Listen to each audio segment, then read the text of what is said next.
there's always people that will do or purport to do what we do.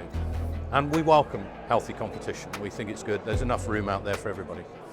What we offer is essentially a two-pronged approach.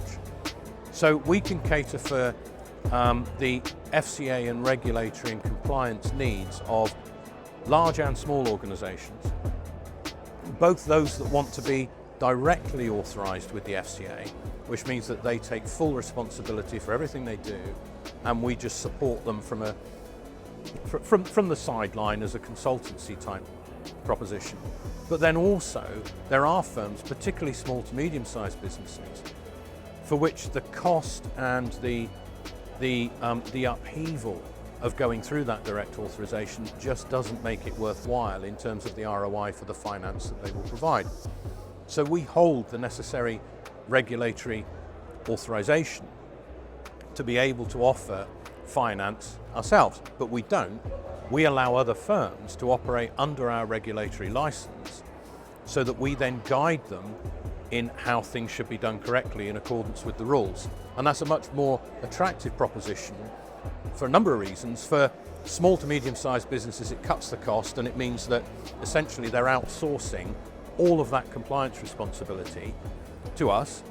And secondly, for the lending organisations, it means that when they're looking at, let's say they're looking at bringing on 10 new independent dealers and they work under our permissions, it means that that lender only has to speak to one organisation to get a consistent approach to how authorisation and regulation has been implemented within that firm.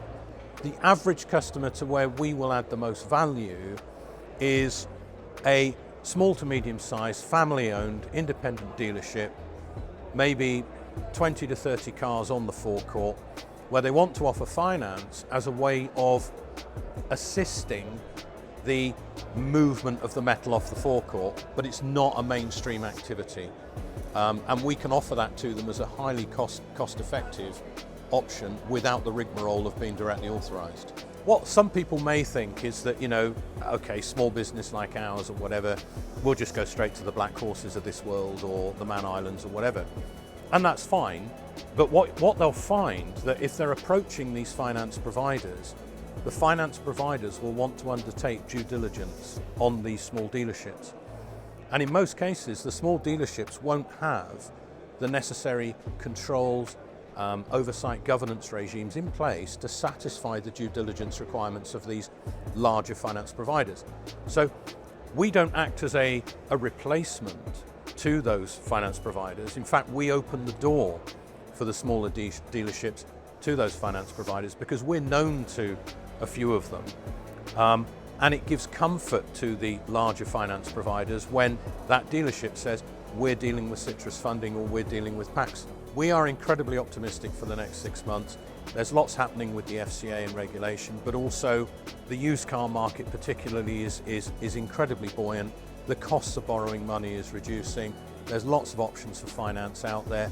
Lots more dealerships can start offering different lending terms for purchasing their cars.